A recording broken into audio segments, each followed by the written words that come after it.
L'agrandissement du parc, ce qu'on souhaite, c'est ça que le parc s'agrandisse au-delà de la route 220, au nord, pour englober le mont des Trois-Lacs, le mont Carré ou le mont Cathédrale, pour se rendre jusqu'à la route 222.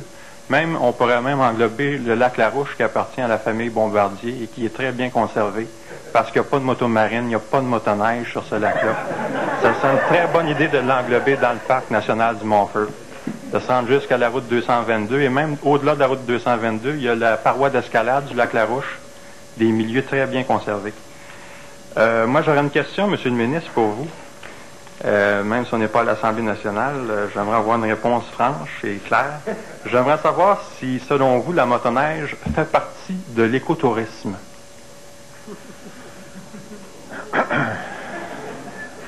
Oui ou non?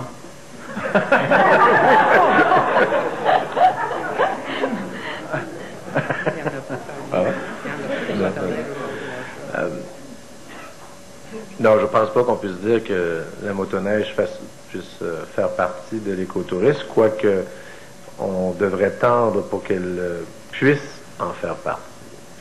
Je suis heureux de votre réponse. Qu'on puisse en faire partie, je vais juste me laisser compléter un peu. Ce que je veux dire par là, c'est que je pense que la technologie pourrait faire qu'elle devienne non polluante et silencieuse. Et à ce moment-là, est-ce qu'elle ne pourrait pas l'être?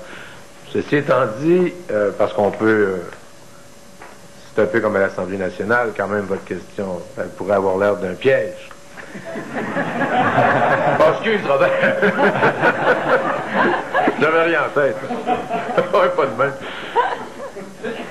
Ce que je veux dire par là, d'ailleurs, ça m'a fasciné quand on a eu le sommet mondial de l'écotourisme à Québec au mois de mai, comme les définitions même de l'écotourisme sont assez vagues, les définitions. Je dirais, oui, on peut dire qu'elles sont vagues, mais je dirais surtout qu'elles sont vastes, nombreuses et diversifiées.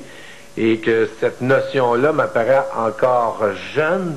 Et des fois, quand on est jeune, l'identité n'est pas encore tout à fait définie. C'est ça. Et c'est le cas de l'écotourisme, je pense. Mais je comprenais le but de votre question, c'est pour ça que j'ai dit non. C'est que la motoneige en une heure, pour une motoneige typique de 650 cc, en une heure, elle émet autant d'hydrocarbures qu'une automobile pendant un an. Et moi, hier, ce qui m'a incité à venir ici, c'est que vous avez deux clubs motoneigistes, que je nommerai pas, mais je suis sans peur de les contredire. Eux, ce qu'ils veulent, c'est conserver le droit de passage dans le marais du lac Brompton, advenant un agrandissement du parc.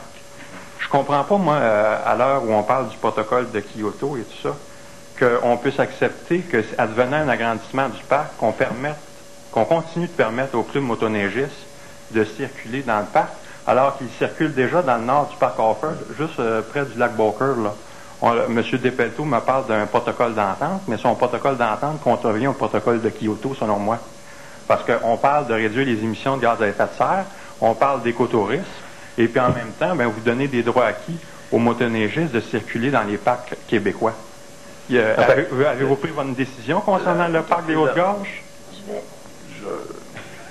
Je sais pas combien il vous reste de questions sur la motoneige. Non, J'ai répondu à la première, je répondrai pas à toutes, là, surtout si on commence à sortir du sujet pas mal. Par ailleurs, ce que je veux vous dire, vous m'avez demandé si je trouvais que ça faisait partie de l'écotourisme ou pas, et je vous ai répondu, je pense, assez franchement. Si vous me demandez l'importance de la motoneige au Québec en termes de loisirs, de développement économique et de développement touristique, je vais vous dire que c'est crucial et que c'est un élément extrêmement important pour le développement du produit hiver au Québec. Oui, mais il y a déjà 33 500 km de sentiers de motoneige. Est-ce qu'il est nécessaire d'avoir des sentiers dans le parc du Mont-Tremblant, dans le parc du Montfort et dans le parc des Hautes-Gorges? Ce qui est important aussi dans la vie, autant pour le motoneige que la vie en général, c'est de respecter ce qui se faisait depuis déjà un bon moment aussi. Donc, et ça, on est souvent confronté à ça, hein, de respecter une manière de réalité historique, de droit acquis, vous appellerez ça comme vous voudrez.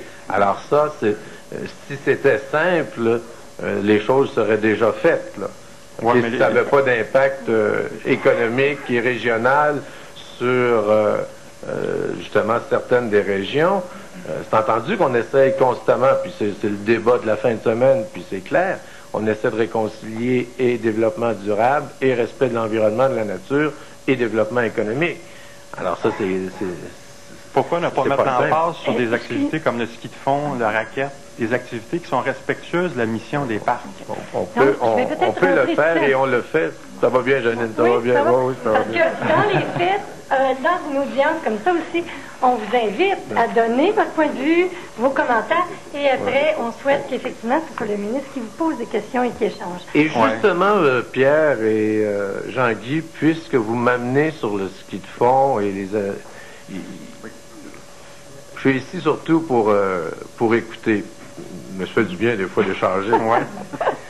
Mais je vais vous dire, justement parce que la population vieillit, faut que plus que jamais, elle soit active physiquement. Alors, des centres d'accueil plutôt que des centres de ski, je pense que ça, vous pouvez le retirer de votre argumentaire. Oui, mais Monsieur le ministre... Non, pas nécessairement.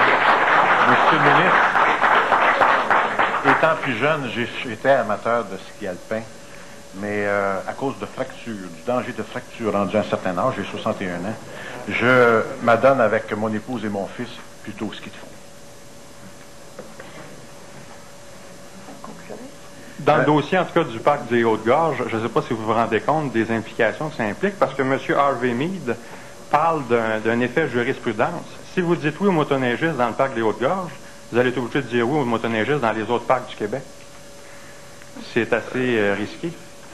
Écoutez, Pourquoi eux, à part ça, ils n'ont pas à payer, puis nous, les skieurs de fond, Pierre, et les randonneurs pédestres, on n'a pas à payer. Pierre, j'ai pas encore rendu de décision, j'ai pas encore répondu aux gens de la région dans les Hautes-Gorges, les gens de la région qui travaillent là-dessus depuis des mois et des années, et que ce n'est pas simple à trancher. Alors, je pense pas que je vais vous répondre ici avant de répondre aux gens de la région de Charlevoix. Merci. Alors, tout le temps est écoulé et on a un petit retard en lien avec la pause. Alors, on vous remercie. Et on se dirigerait pour une pause, mais une pause de 10 minutes, pas plus, si ça vous...